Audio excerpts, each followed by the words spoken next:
لا حول ولا قوة إلا بالله العلي العظيم. أعوذ بالله من الشيطان الرجيم. بسم الله الرحمن الرحيم. الحمد لله أهل الحمد وولي والدال عليه والمجازب والمثيب عنه حمدا يزيد ولا يبيد ولا ينفد جل جلاله وعظم سلطانه وتعالى مكانه وتقدست أسماؤه واتصلت آلاؤه فلا يدرك الواصفون صفته ولا تبلغ الأوهام كنها معرفته فهو كما وصف نفسه إلها واحدا أحدا صمدا لم يلد ولم يولد ولم يكن له كفوا أحد.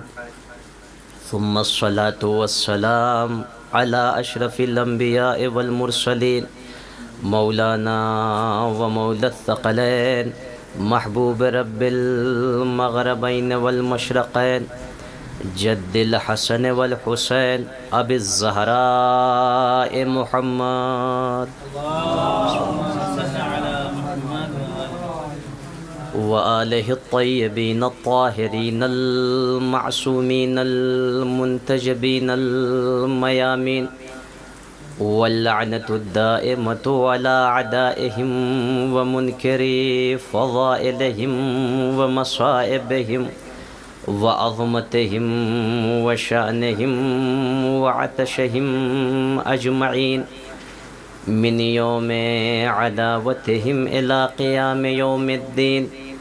أما بعد فقد قال الله تبارك وتعالى في محكم كتابه المجيد بسم الله الرحمن الرحيم.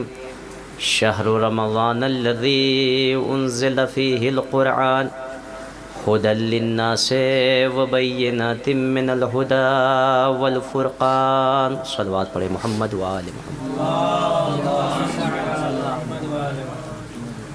اعزان محترم، معزز و مکرم طلاب کرام و افاضل نجف اشرف، آپ سب کے حضور میں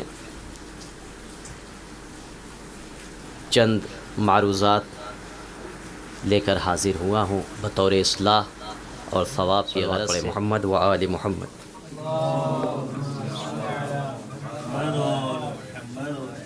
اعزان محترم،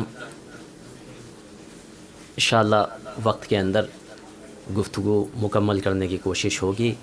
آپ حضرات متوجہ رہیے گا انشاءاللہ وقت کے اعتبار سے اور موسم کا خیال رکھتے ہوئے انشاءاللہ گفتگو مکمل کرنے کی کوشش ہوگی. ایک صلوات پڑھے محمد و آل محمد. میں نے جس آیت کریمہ کی تلاوت کا شرف آپ کے حضور میں حاصل کیا، یہ سورہ مبارکہ سورہ بقرہ اس کی 150ویں آیت کہ جس میں ارشاد رب العزت ہو رہا ہے اپنی عظیم اور محکم کتاب قرآن مجید کی جو زندہ ہے اور قیامت تک ایک زندہ جاوید معجزہ ہے رسول اسلام کا، اس کے سلسلے میں اللہ ارشاد فرماتا ہے ظاہر سی بات ہے ہر چیز کی اہمیت زمان اور مکان کے اعتبار سے بڑھ جاتی ہے.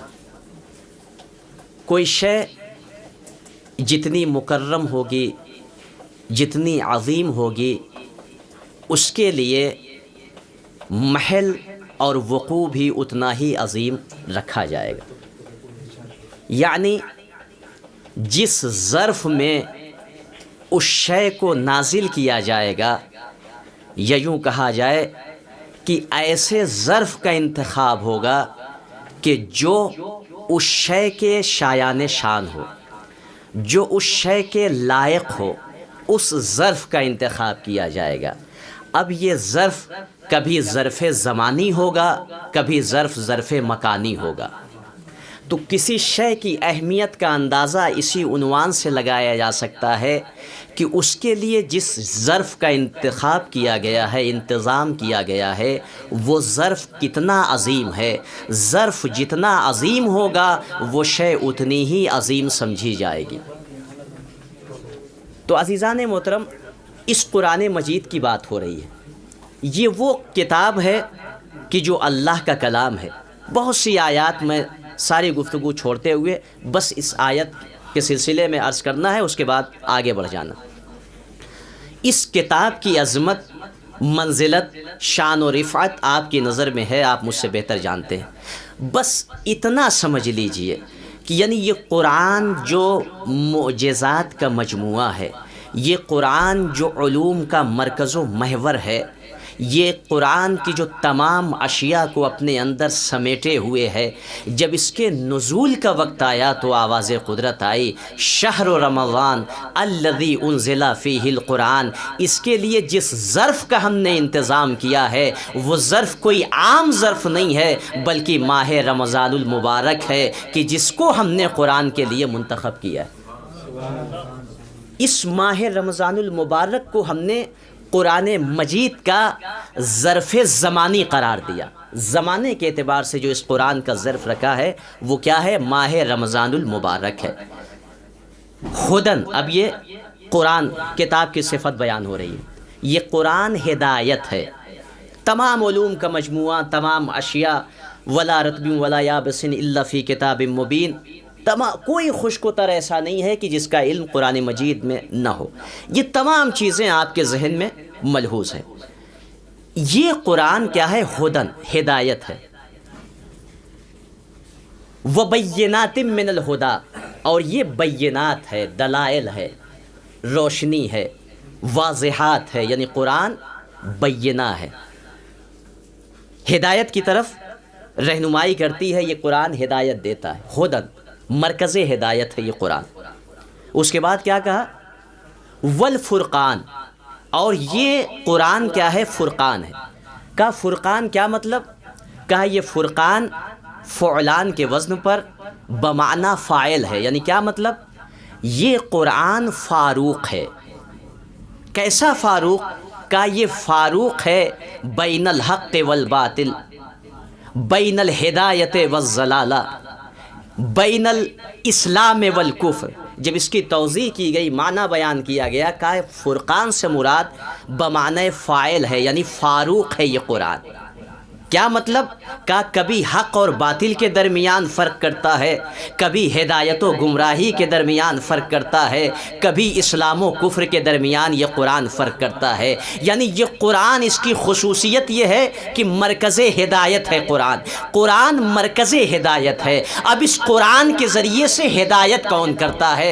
اے قرآن، تو ہدن ہے، مرکز ہدایت ہے، تو ہدایت کرنے والا ہے. لیکن ہم نے تو یہ دیکھا والا گمراہ بھی ہو رہا ہے، اس قرآن کو پڑھنے والا ہدایت یافتہ بھی ہو رہا ہے. یعنی جس کا جیسا ظرف ہوتا ہے اس قرآن کو ویسے ہی سمجھتا ہے. تو قرآن تو ہے صامت، قرآن تو ہے خاموش، پھر یہ ہدایت کیسے کرتا ہے؟ عجب نہیں قرآن آواز دے، میں ہی بتا دیتا ہوں ہادی کون ہے. تو اسی قرآن میں آواز قدرت آئی، اے میرے رسول، اے میرے حبیب، انما انت منذر، اے میرے حبیب تو منذر ہے، تو ڈرانے والا ہے، تو نذیر ہے، تو ان لوگوں کو ڈرانے والا ہے. وَلِكُلِّ قَوْمٍ ہاد، اور ہر قوم کے لیے ہم نے ایک ہادی کا انتخاب کیا ہے، ایک رہنما کو رکھا ہے. ابو بصیر خدمت امام صادق علیہ السلام میں حاضر ہوتے ہیں. کہ مولا اس آیت کے متعلق بتا دیجئے، انما انت منذر وَلِكُلِّ قَوْمٍ ہاد. اے حبیب، آپ منذر ہیں، آپ ڈرانے والے ہیں.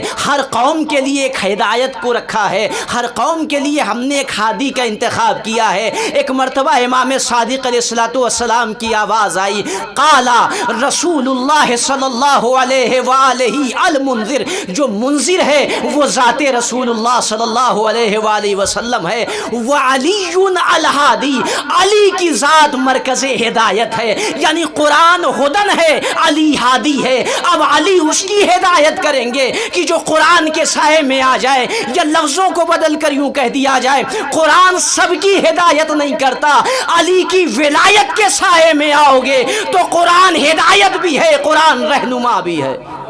ایک صلوات پڑھے محمد و آل محمد۔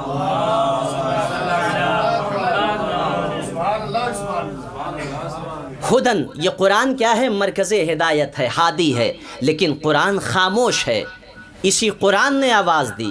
اگر قرآن ہدن ہے تو ایک شخص ہے کہ جو ہادی ہے، کون؟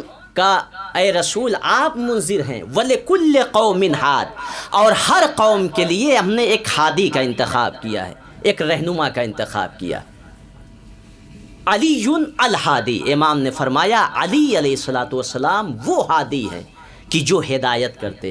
اس کے بعد کہتے ہیں کہ علی علیہ الصلوۃ والسلام کے بعد ہم ائمہ علیہم الصلوۃ والسلام ہر زمانے کے لیے ہادی۔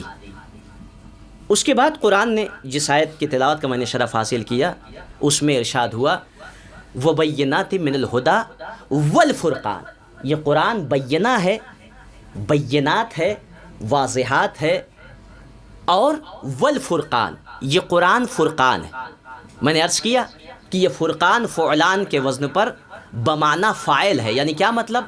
یہ قرآن ہے فاروق، یہ قرآن فاروق ہے حق و باطل کے درمیان، یہ قرآن فاروق ہے فرق کرنے والا ہے ضلالت و ہدایت کے درمیان، یہ قرآن فرق کرتا ہے اسلام و کفر کے درمیان، ایمان و شرک کے درمیان۔ اب اگر بات واضح ہو گئی ہو تو ایک مرتبہ جناب ابو ذر اور جناب سلمان فارسی، یہ دونوں جلیل القدر صحابی کہتے ہیں کہ ہم نے ایک عجیب منظر دیکھا کہ ایک مرتبہ رسول اللہ صلی اللہ علیہ وآلہ وسلم نے اخذا بید علی، علی کے ہاتھوں کو تھاما، علی کے ہاتھ کو اپنے ہاتھوں میں لیا اور ایک مرتبہ آواز دی، یہ وہ ہے کہ جس نے سب سے پہلے مجھ پر ایمان اختیار کیا، یہ وہ ہے کہ جو قیامت میں مجھ سے آ کر ملے گا۔ اس کے بعد رسول نے ایک جملہ کہا ھذا هو الفاروق، ھذا هو فاروق هذه الامہ، اس امت کا فاروق علی ابن ابی طالب ہے،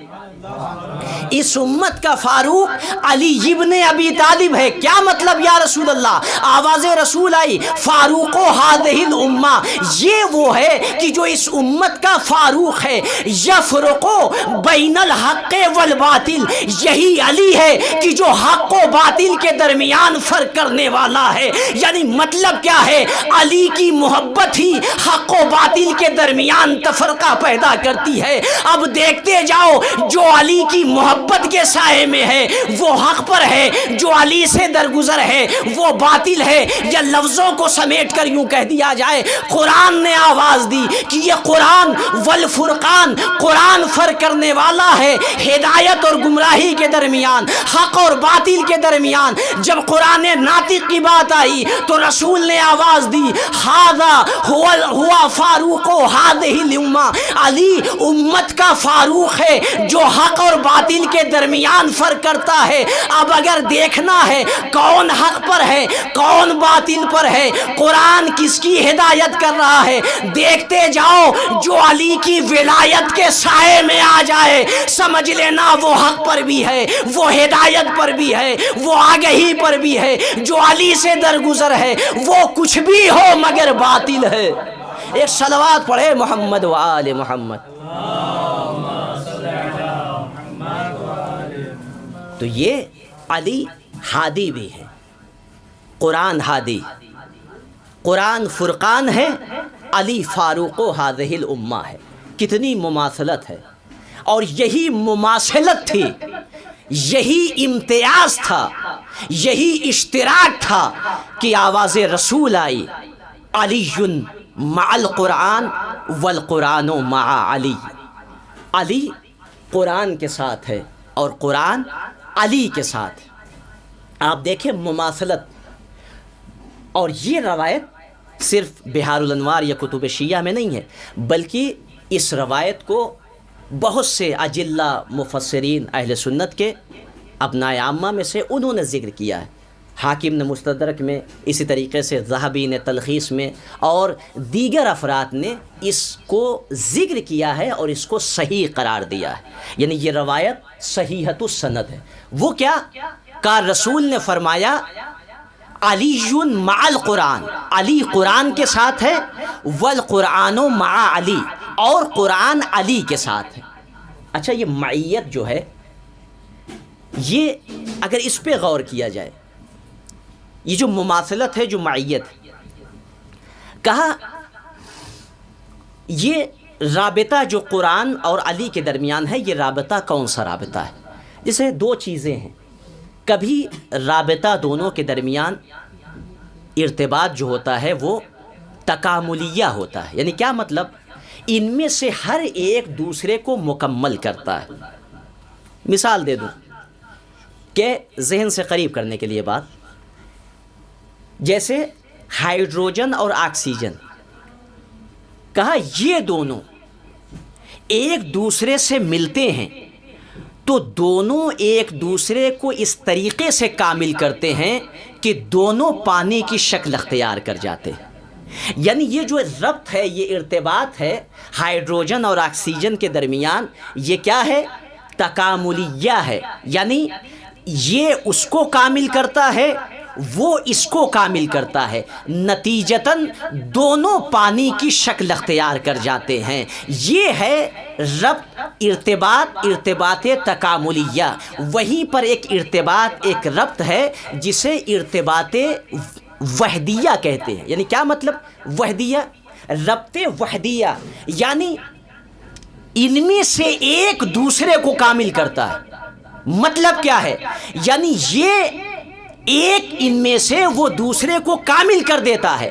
تو اب اگر بات واضح ہو گئی ہے، ارتباط تکاملیہ میں دونوں ایک دوسرے کو کامل کرتے ہیں اور ایک دوسری شکل کو اختیار کر جاتے ہیں، جیسے پانی کی شکل، کہ اس پانی کی شکل میں ہائیڈروجن بھی ہے، آکسیجن بھی ہے. لیکن ارتباط جب ارتباط وحدانیہ یعنی وحدیہ ہوتا ہے، وجود وحدی ہوتا ہے، تو اب اس میں سے ایک دوسرے کو کامل کر دیتا ہے، گویا اس طریقے سے کہ دونوں ایک ہو جاتے ہیں لیکن شکل مختلف نہیں ہوتی. اب اگر بات واضح ہو جائے تو آئیے دیکھتے ہیں، آواز رسول آئی علی مع القرآن والقرآن مع علی. علی قرآن کے ساتھ ہے، قرآن علی کے ساتھ ہے. اس میں ربط کون سا ہے؟ کہ اس میں ربط ارتباط تکاملیہ نہیں ہے بلکہ ربط وحدیہ ہے. یعنی ارتباط وحدیہ ہے. مطلب کیا ہے؟ کہ اس پر دلیل یہ ہے کہ رسول اسلام نے اس کے بعد فرمایا لن یفترقا حتی یردا علی الحوض.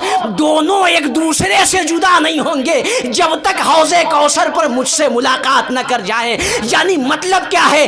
علی اور قرآن میں ایسی وحدت ہے کہ جسے جدا کرنا ممکن نہیں ہے. یعنی یہ ربط وحدانیہ ہے، یہ وجود وحدت یہ ہے کہ دونوں میں افتراق ممکن نہیں ہے. لن یفترقا، یہ جملہ اس بات پر دلیل ہے کہ علی کی معیت قرآن کے ساتھ، قرآن کی معیت علی کے ساتھ، یہ معیت وہ ہے کہ جو وحدت کی شکل اختیار کر گئی. ہم نے وحدت میں انکسار تو دیکھا، لیکن اللہ جانے قرآن اور علی کی وحدت کیسی ہے کہ جو حوض کوثر تک جدا نہیں ہو سکتی.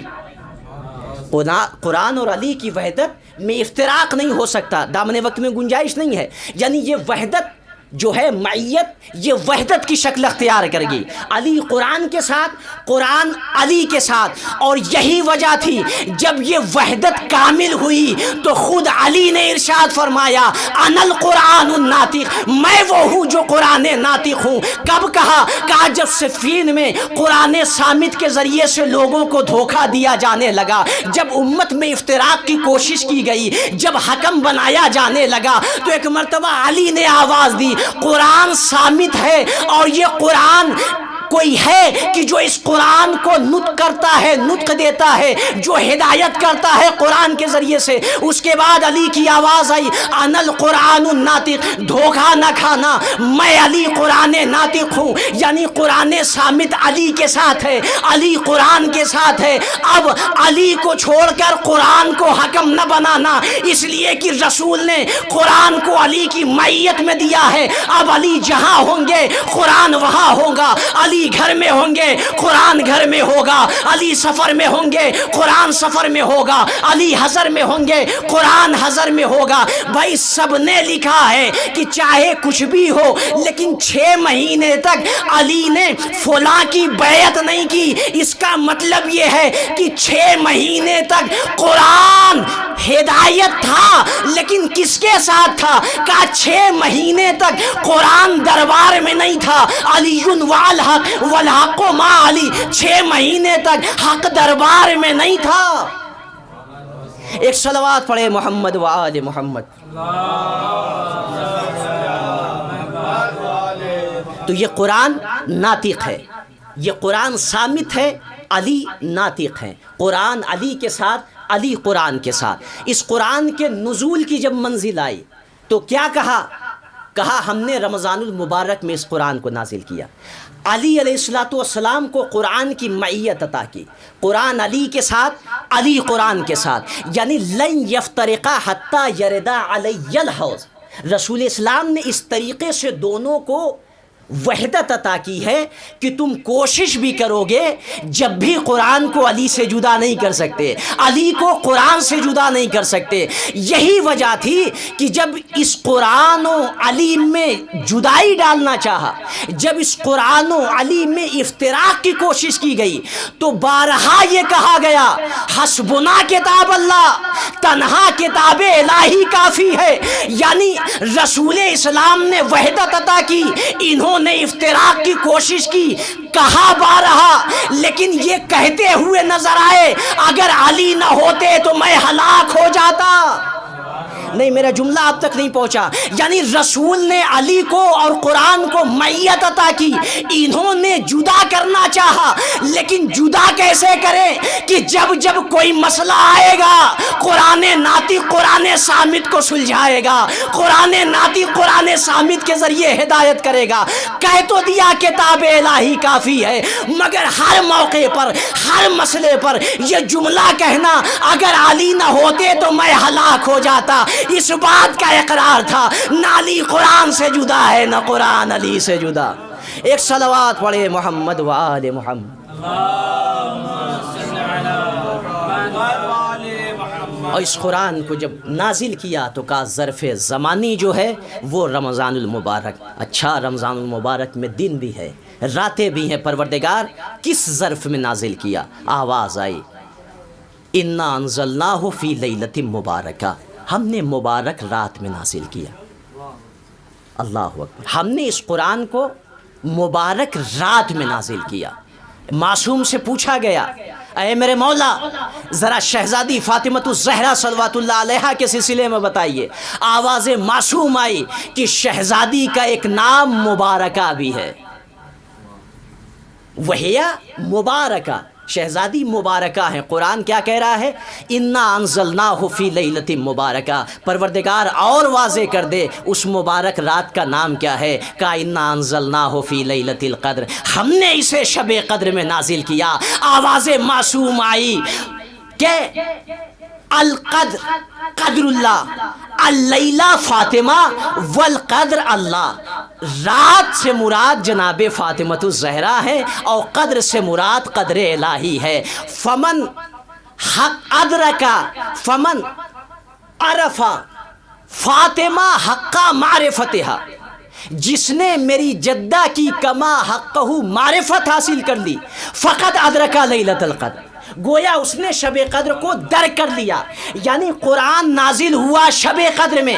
شب قدر ہیں فاطمۃ الزہرا صلوات اللہ علیہا کی ذات. اور اگر بات واضح ہو گئی ہو, اب میں اس کو مکمل کر لوں. قرآن نازل ہوا شب قدر میں, لیلۃ مبارکہ میں. لیلۃ مبارکہ فاطمۃ الزہرا کا قرآن نازل ہوا شب قدر لیلۃ القدر میں. کا لیلۃ القدر ہماری جدہ فاطمہ آواز رسول آئی کہ دیکھو اگر علی نہ ہوتے تو میری بیٹی کا کوئی کفو اور ہمسر نہ ہوتا. یعنی اللہ نے قرآن کو شب قدر میں نازل کیا ہے, قرآن کو شب قدر میں عطا کیا ہے. وہیں پر شہزادی کو لیلۃ القدر سے تعبیر کی, اور شہزادی کا کف ہے امیر المومنین. تو اب جو شان و رفت شہزادی کی ہے وہ شب قدر کی ہے, اور اس شب قدر کو کفو بنایا علی ابن ابی طالب کا. ایک صلوات پڑھے محمد و آل محمد.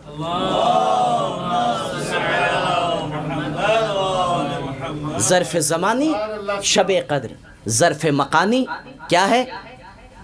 نزل بہ الروح الامین علی قلبک. اے حبیب آپ کے قلب پر روح الامین نے اس کو نازل کیا. قلب پیغمبر ظرف مکانی ہے اس قرآن کے.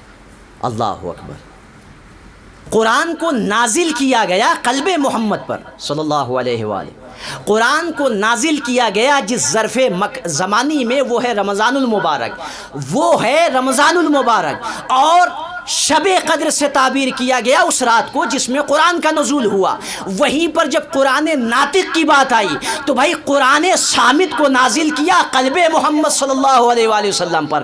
جب قرآن ناطق کے نزول کی منزل آئی تو اللہ نے اس کے لیے اپنے گھر کو مرکز بنایا, اپنے بیت کو مرکز بنایا. یعنی اس قرآن ناطق کے نزول کے لیے بیت اللہ کا انتخاب کیا گیا. جملہ اور واضح کر دوں, یعنی شب قدر وہ تھی کہ جس میں قرآن صامت کا نزول ہو رہا ہے. وہیں پر شب قدر وہ ہے جس میں قرآن ناطق کا حبوط ہو رہا. اس شب قدر میں قرآن صامت اتر رہا ہے, قرآن ناطق کا حبوط ہو رہا ہے. یعنی کیا مطلب؟ قرآن ناطق زمین سے آسمان کی طرف جا رہا ہے. اللہ نے امیر المومنین کے لیے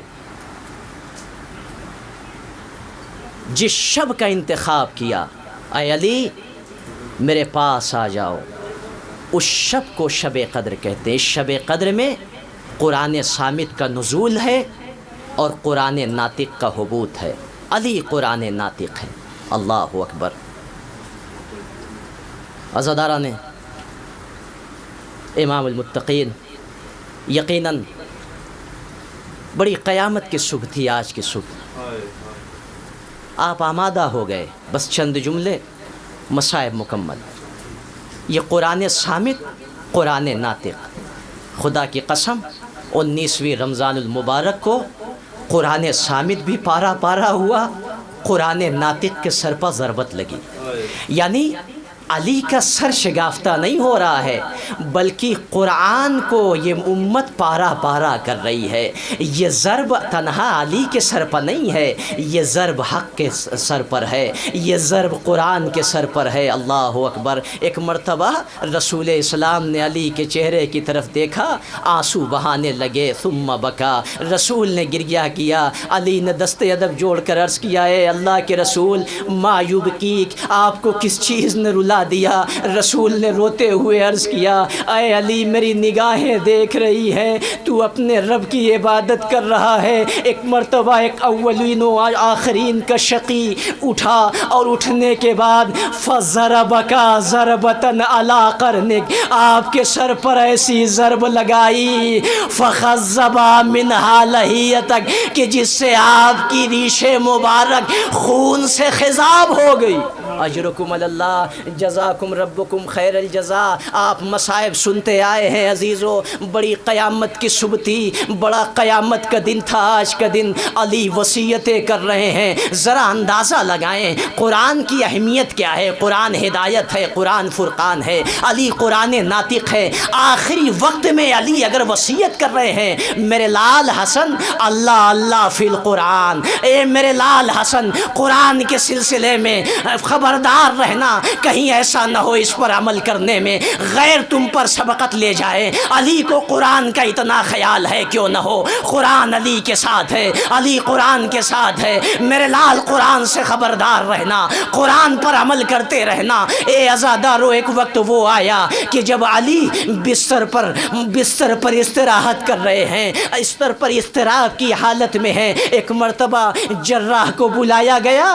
جراح نے جیسے ہی زخم کا جائزہ لیا ایک جملہ کہا، اے میرے مولا حسن، اب آپ کے بابا کا بچنا مشکل ہے، لیکن زہر بہت کاری ہے، اگر دودھ کا انتظام ہو سکے تو علی کو کچھ لمحے کے لیے راحت نصیب ہو جائے گی۔ غضب ہو گیا عزادارو۔ ایک مرتبہ کوفے کی گلیوں میں ایک آواز بلند ہوئی، طبیب نے علی کو دودھ کی پیشکش کی ہے۔ ایک مرتبہ کچھ دیر کے بعد دروازے پر دق الباب ہوا، امام حسن نے دروازہ کھولا، کیا دیکھا؟ کوفے کے یتیم بچے اپنے ہاتھوں میں کاسا لیے ہوئے دودھ لے کر آئے۔ اے میرے مولا، جینا کا باللبن، ہم دودھ لے کے آئے ہیں، ہمارے آقا کو بچا لو۔ اجرکم اللہ، جزاکم ربکم خیر الجزا۔ عزادارو، شب قدر میں قرآن ناطق کا حبوط ہوا۔ اے عزادارو سنیے، قرآن صامت، قرآن ناطق کا جو ہے وہ صعود شب قدر میں ہو رہا ہے۔ ایک مرتبہ شب قدر ہے، 21ویں شب قدر ہے، تمام اہل بیت اعمال انجام دے رہے ہیں۔ علی نے دیکھا ایک کیا منظر دیکھا، شہزادی زینب کبریٰ آنسو بہا رہی ہیں، اپنے بابا پر گریہ کر رہی ہیں۔ ایک مرتبہ آنکھوں کے اشاروں سے علی نے اپنی بیٹی زینب کو قریب بلایا۔ قریب بلانے کے بعد اللہ جانے زینب کے کانوں میں کون سا جملہ کہا، دونوں باپ اور بیٹی چیخ مار کر رونے لگے۔ اے عزادارو، علی نے کیا کہا، زینب نے کیا سنا، یہ بات واضح نہ ہو سکی، لیکن ایک مرتبہ تاریخ گزرتی گئی، دن گزرتے گئے۔ ایک مرتبہ سن 61 ہجری آئی، جب روز عاشور آیا، امام حسین اپنے اصحاب کے ساتھ قربان ہو گئے۔ جب یہ قافلہ آگے بڑھا، جب دربار کوفہ میں پہنچا، ایک مرتبہ کوفے سے گزرتا ہوا، جب یہ اہل حرم کا قافلہ جب شام میں پہنچا، ایک مرتبہ پہلا دروازہ آیا، زینب آگے بڑھی، جیسے ہی 7واں دروازہ آیا، علی کی بیٹی زمین پر بیٹھ گئی۔ سید سجاد تڑپ گئے، اے پھوپھی، بس ایک دروازہ اور بچا ہے، آگے بڑھیے۔ زینب تڑپ گئی، اے میرے لال سجاد، میں تھکی نہیں، میں پھوپھی اماں پھر کیا ہوا؟ کہا بابا کی وصیت یاد آ گئی۔ اے پھوپھی کون سی وصیت؟ کہا 21ویں شب کو میرے بابا نے کہا تھا، اے زینب، جب شام کا دربار آئے گھبرانا نہیں، میں تجھے لینے آ جاؤں گا۔ ایک مرتبہ زینب کھڑی ہوئی، السلام علیکہ یا امیر المومنین، ارے میرے بابا علی مجھے لینے آ گئے۔ وَسَيَعْلَمُ الَّذِينَ ظَلَمُوا أَيَّ مُنقَلِبٍ يَنقَلِبُونَ إِنَّا لِلَّهِ وَإِنَّا إِلَيْهِ رَاجِعُونَ رضا بقضائه وتسليما لأمره